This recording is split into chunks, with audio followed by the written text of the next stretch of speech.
Welcome back. ਅਸੀਂ Sunita Krishnan ਨਾਲ ਗੱਲ ਕਰ ਰਹੇ ਹਾਂ right here in New York, who's going to be receiving an award tomorrow for the great work that she's doing, the John Jay International Award for Global Leadership.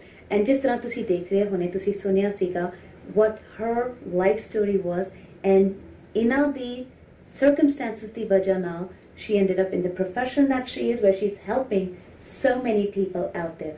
So now Sunita, आपने 16 years की as में ये काम करना शुरू कर दिया. आपको पता था लाइफ जो आपने देखे थे सपने, जो आपने सोचा था, वो ऑफ कोर्स आफ्टर 16 सब चेंज होके आपको एक फोकस मिल गया था. एवरीथिंग वाज क्लियर कट कि अब मुझे इसी रास्ते पे चलना है, यहाँ से मैं आगे किस तरह अपने आप को उस पाथ पे लेके जा सकती हूँ. तो यू स्टार्टेड कि पहले 8 साल जो आपने शुरू किए थे उसमें आपको काफी hardships I, where you were visiting prostitute houses, you said, right? I can't imagine. मैं बोलना it's difficult, तो सोचना तो it's unimaginable कि इस एज पे आप जाके you're looking at these things when girls are looking for things for their marriage. Yeah. So you're out there looking at these things, wondering how can you help people. What was that like? And what did you feel when you walked into it? What were people saying to you? How was everyone affected? How लोगों का response क्या था? मैं सोच भी नहीं सकती लोगों का रिस्पॉन्स क्या होगा. अजीब था क्योंकि पहले तो मेरा पर्सनैलिटी है. I am just about 4 feet 6 inches. इतनी छोटी सी हूँ, तो it is like bizarre for people. मैं अंदर घुसती थी, छोटी सी बच्ची क्या करने आ रही है. एक उस जमाने में मैं सोचती थी कि मैं कभी ना कभी बड़ी हो जाऊंगी. I really thought that I will grow tall. I am not grow tall. उतनी की उतनी रह गई. And so it was very strange for them that there is this persistent little pin-sized character coming and saying कि मैं कुछ करना चाहती हूँ. तो पहले बहुत सारे दिन तो मतलब I had situations where the women actually spitted on my face. अच्छा. पान खाती हुई बैठी है बहन जी, and you're going and telling her मेरा नाम सो एंड सो है, मैं आपकी मदद करना चाहती हूँ. तो मैं थ्रू करके जो मेरा उसके मुंह के अंदर जो भी था मेरे मुंह पे किया.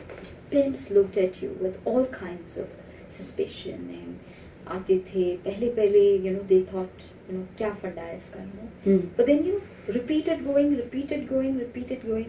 So beginning they shouted and abused and did all kinds of things. And I remember one particular man who taking a stone and showing me off, like एक street dog को जैसे हम शो करते हैं ना कि ये चाव भागो यहाँ से kind of thing. And then again and back next day, तो मेरे लिए मेरे अंदर भी एक अजीब तरह का कश्मकश चल रहा था कि एक तो मुझे पता था इनके साथ करना है, लेकिन क्या करना है मुझे ये नहीं पता. तो that was a big problem.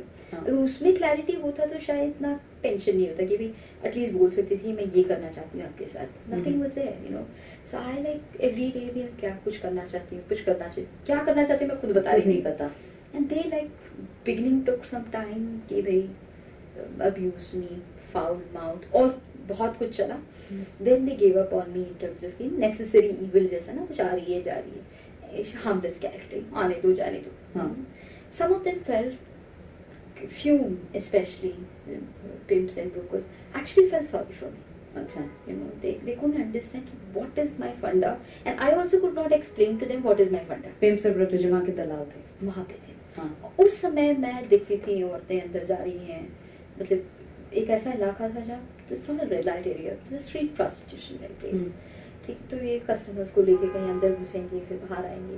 तो अजीब तरह के नक्शे दिखते थे. लड़कियाँ अंदर जा रही हैं फिर बाहर आ रही हैं, अलग अलग शेप्स एंड साइजेस में मार खा के आ रहे हैं. किसी का आंख टूटा हुआ है, किसी का नोज ब्लीड हो रहा है, कोई चल नहीं पा रही है और फिर आके वहाँ बैठे हैं, वहाँ पी रहे हैं. They drinking alcohol, they taking drugs. वो टाइपराइटर का इरेजर होता है वो पी रहे हैं, स्निफ कर रहे हैं, पेट्रोल पी रहे हैं, कुछ कर रहे हैं. एक अजीब सा अलग तरह का एक डायनामिक्स रहता है यहाँ पे. बड़ा अजीब सा वेरी एक अलग तरह का violence. It's very abusive world. हर बात में गाली और अलग अलग तरह की गाली. went on for many months like that, and then one day when I was nearly 17 and a half, I got my first break. कि एक दिन जब मैं घुसी वहाँ पे, there was this lady who was extraordinarily foul to me throughout, you know. वो एक औरत थी जिसने मेरे पर चप्पल भी फेंका था. अच्छा. तो वो बंदी बैठी हुई थी एक जगह एंड मैं घुसी फिर से उसी तरह, you know, and she called me, she said come here, you know. मैं गई उसके पास डर डर के. मैंने किया very fat and really hefty built character, you know. She says बहुत दिनों से तो आ रही है यहाँ पे, कुछ करेगी करेगी करो अब. I said क्या करूँ, you know. I'm like looking with shock. करना क्या है मुझे, because I don't have money. I don't have backup. I don't have any support of any nothing यार. मैं बस अकेले जा रही हूँ. I come from a family who can't even give me 10 rupees to come there. इस तरह का मेरा माहौल है. And वो I come from a world where nobody will appreciate this kind of thing. Exactly. तो करना क्या है, करना है फिर भी क्या करना है. And then she says करो कुछ. ऐसे क्या करना है. She says देखो वहाँ पे एक बच्ची बैठी हुई है, उसके लिए कुछ करो. Okay. So I went there and I saw this 10-year-old child, apparently mentally challenged, mentally retarded. उसको they told me that 4 दिन पहले उसको आके डंप किया गया था वहाँ पे. And वहाँ पे जो माहौल था कि customers were coming, taking this child, going in, and बाहर आ रहे थे. They would not even give the money. They would just take some 5 rupees or 10 rupees, stuck it in her blouse. On that little girl. ठीक है. अब ये औरत को क्या bother किया मुझे पता नहीं. Whether it was the fact that it's a child who's getting raped before, was that what bothered her? पता नहीं. Or did it bother her that many customers were having a free sex, more or less a free sex, तो उसका business down हो रहा है. उसके लिए पता नहीं क्या था उसका motivation. Why she told me to help that girl, I don't know till date. उसका motive आज तक मुझे समझ नहीं आया, you know, क्योंकि out of the blue करो उसके लिए. And then I didn't know what to do because बच्ची है, अब क्या करना क्या है उसको, you know, where to take her, what to do. And then I started talking to this child, and I had already an experience working with mentally challenged children when I was a child. At that time, I also was barely, you know, at the age of 17, yeah. And this girl was just 7 years younger to me and taller than me and, you know, bigger than me, and I was like half the size of this child. And then 3-4 दिन लगे धीरे-धीरे पता लगाने में. And then I found out that she belonged to a village just outside the city, and then I kind of went to my father's boss and asked for a vehicle from him and arranged everything, and then came on the D-Day to pick up this child. I said, ठीक है मैं लेके जा रही हूँ बच्ची को. I thought I'll take this child and take her back to a village. ठीक है. तो जिस दिन मैं लेके जा रही थी वहाँ पे मैं औरतें सब खड़े थे, तो मैंने कहा मैं लेके जा रही हूँ, आप कोई आना चाहते हो मेरे साथ. I said it just casually, you know. तो वहाँ से 3 औरतें आ गई, बोलते हम भी आएंगे. तो पता नहीं तुम लोग किसको कहाँ लेके जाओगे, तुम क्या करोगे इसके साथ. This is a nasty way they spoke. I said आओ please चलो. And then we took this little girl in the jeep, and then I had by the time already traced this village outside of the city. तो जैसे जैसे village के अंदर पहुंचे लड़की, you know, she started उसको समझ आ गया कहाँ पर है. Then we went to her house and looked like a very well-off child, you know, अच्छे घर की family की थी, and we didn't know whether we should approach the house at all, you know, and then I was like clueless ना, हमको कुछ पता ही नहीं है. पहला केस जिंदगी का, कुछ आइडिया नहीं आ रहा अब आगे क्या करें, आगे क्या. There is nothing to guide, nobody to guide. So then one of these women said, you know, let's go to the panchayat, you know, and tell them. So we went to the panchayat, and apparently, you know, what had happened is this child is the daughter of a landlord, and though in a particular accident both the father and mother died. And उसका चाचा property ये करने के लिए उसने इस बच्ची को घर से भाग कर दिया. And he is taking out the property. और लड़की ऐसे चलते हाईवे पहुंच गई है. हाईवे में किसी ने उसको पकड़ के brought her and sold her here, उधर बेच दिया. ये था एक्चुअल कहानी. पंचायत में गए हम लोग ने, पता लगाया क्या करना है, पंचायत के लोगों से बात किया. तो मैं नहीं बात करी, ये 3 औरतें बात करना शुरू कर दी.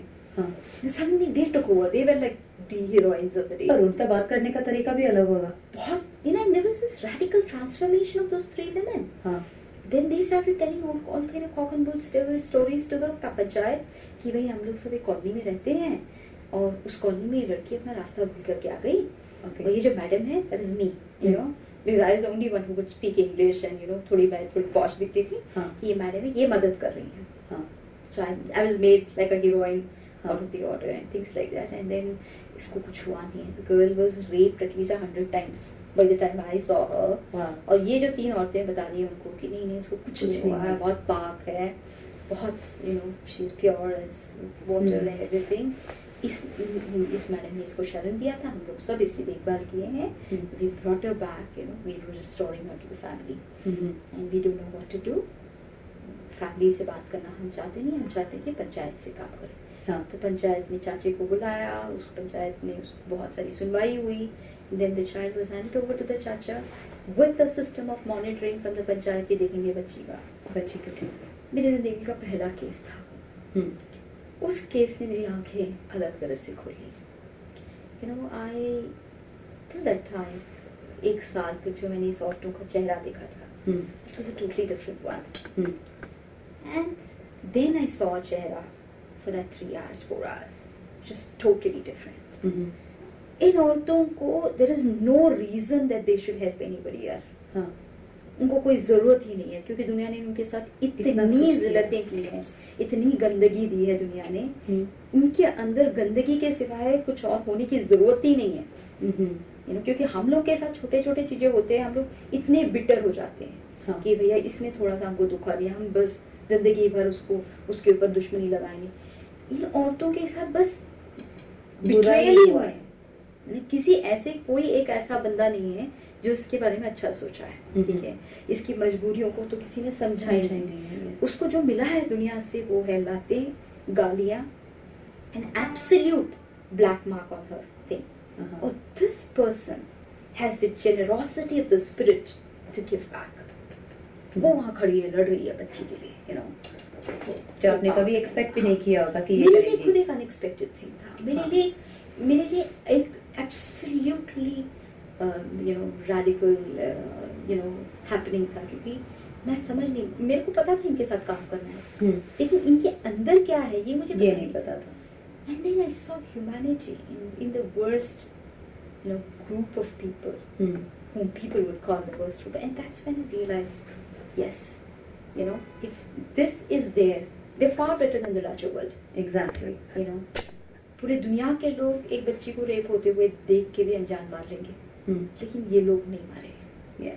You know, they decided that they will, and I can't imagine the amount of risk they must have taken to be what they were doing at that time.